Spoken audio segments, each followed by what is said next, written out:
ಬೆಳಗಾವಿ ರಾಜಕಾರಣದಲ್ಲಿ ಮತ್ತೆ ಸಚಿವ ಸ್ಥಾನದ ಲೆಕ್ಕಾಚಾರ ಜೋರಾಗಿದೆ. ಒಂದು ಕಡೆ ಮಾಜಿ ಸಚಿವೆ ಲಕ್ಷ್ಮೀ ಹೆಬ್ಬಾಳ್ಕರ್, ಮತ್ತೊಂದು ಕಡೆ ಅಥಣಿ ಶಾಸಕ ಲಕ್ಷ್ಮಣ್ ಸವದಿ ಈ ಇಬ್ಬರು ಮತ್ತೆ ಸಚಿವ ಸ್ಥಾನಕ್ಕಾಗಿ ಬಲವಾದ ಪೈಪೋಟಿ ನಡೆಸುತ್ತಿದ್ದಾರೆ. ಆದರೆ ಎಲ್ಲಾ ಬೆಳವಣಿಗೆಗಳ ನಡುವೆ ಬೆಳಗಾವಿ ರಾಜಕಾರಣದ ಸೈಲೆಂಟ್ ಗೇಮರ್ ಎಂದೇ ಗುರುತಿಸಿಕೊಂಡಿರುವ ಸಚಿವ ಸತೀಶ್ ಜಾರಕಿಹೊಳಿ ಅವರ ನಡೆ ಈಗ ಭಾರಿ ಕುತೂಹಲ ಮೂಡಿಸಿದೆ.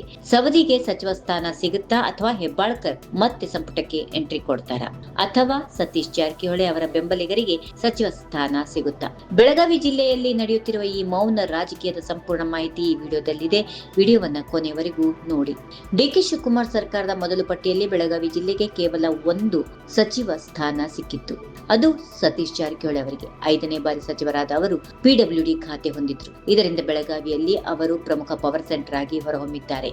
ಲಕ್ಷ್ಮೀ ಹೆಬ್ಬಾಳ್ಕರ್ ಹಿಂದಿನ ಮಹಿಳಾ ಮತ್ತು ಮಕ್ಕಳ ಅಭಿವೃದ್ಧಿ ಸಚಿವೆ ಮತ್ತು ಲಕ್ಷ್ಮಣ್ ಸವದಿ ಅಥಣಿ ಇಬ್ಬರು ಮೊದಲ ಪಟ್ಟಿಯಿಂದ ಹೊರಗುಳಿದರು. ಇದೀಗ ಸಂಪುಟ ವಿಸ್ತರಣೆ ನಡೆಸುತ್ತಿರುವಾಗ ಈ ಇಬ್ಬರು ಮತ್ತೆ ಬಲವಾದ ಆಕಾಂಕ್ಷಿಗಳಾಗಿ ಮುಂದೆ ಬಂದಿದ್ದಾರೆ. ಸತೀಶ್ ಜಾರಕಿಹೊಳಿ ಅವರನ್ನ ಬೆಳಗಾವಿಯ ಸೈಲೆಂಟ್ ಗೇಮರ್ ಎಂದು ಕರೆಯುತ್ತಾರೆ. ಅವರು ಜಾಹೀರಾಗಿ ಯಾರಿಗೂ ವಿರೋಧ ವ್ಯಕ್ತಪಡಿಸುವುದಿಲ್ಲ.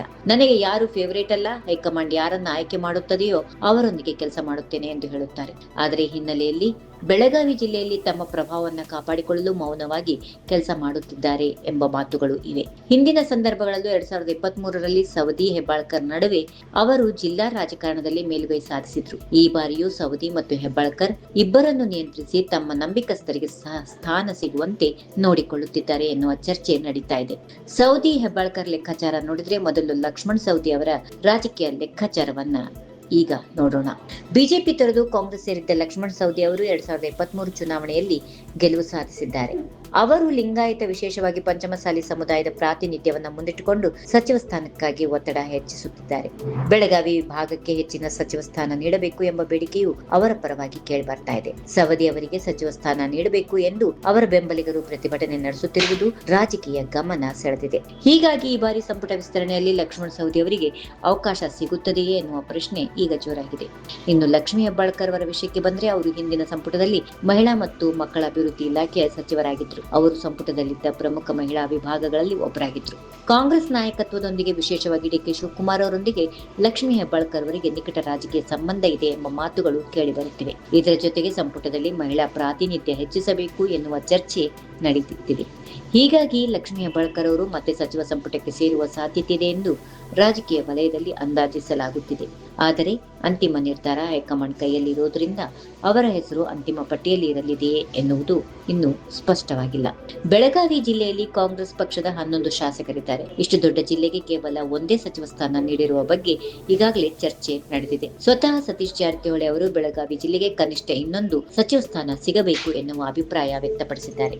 ಹೀಗಾಗಿ ಸಂಪುಟ ವಿಸ್ತರಣೆಯಲ್ಲಿ ಬೆಳಗಾವಿಗೆ ಮತ್ತೊಂದು ಸಚಿವ ಸ್ಥಾನ ಸಿಗುವ ಸಾಧ್ಯತೆ ಇದೆ ಎಂದು ಹೇಳಲಾಗುತ್ತಿದೆ. ಆದರೆ ಆ ಸ್ಥಾನ ಯಾರಿಗೆ ಸಿಗಲಿದೆ? ಲಕ್ಷ್ಮಣ್ ಸವದಿ ಅವರಿಗೆ ಸಿಗುತ್ತಾ? ಲಕ್ಷ್ಮೀ ಹೆಬ್ಬಾಳ್ಕರ್ ಅವರಿಗೆ ಸಿಗುತ್ತಾ? ಅಥವಾ ಅಶೋಕ್ ಪಟ್ಟಣ್, ಗಣೇಶ್ ಹುಕ್ಕೇರಿ ಸೇರಿದಂತೆ ಇತರ ಆಕಾಂಕ್ಷಿಗಳ ಪೈಕಿ ಯಾರಿಗಾದ್ರೂ ಅವಕಾಶಗಳು ಸಿಗುತ್ತವಾ? ಇದೇ ಈಗ ಬೆಳಗಾವಿ ರಾಜಕಾರಣದ ಬಹುದೊಡ್ಡ ಪ್ರಶ್ನೆಯಾಗಿದೆ. ಒಟ್ಟಿನಲ್ಲಿ ಸತೀಶ್ ಜಾರಕಿಹೊಳಿ ಅವರ ಸೈಲೆಂಟ್ ಆಪರೇಷನ್ ನಿಂದ ಬೆಳಗಾವಿ ರಾಜಕಾರಣದಲ್ಲಿ ಅವರ ಹಿಡಿತ ಬಲಗೊಂಡಿದೆ. ಸವದಿ ಮತ್ತು ಹೆಬ್ಬಾಳ್ಕರ್ ಇಬ್ಬರಲ್ಲಿ ಯಾರಿಗೆ ಸ್ಥಾನ ಸಿಗುತ್ತದೆ ಎನ್ನುವುದು ಹೈಕಮಾಂಡ್ನ ಅಂತಿಮ ನಿರ್ಧಾರವನ್ನು ಅವಲಂಬಿಸಿದೆ.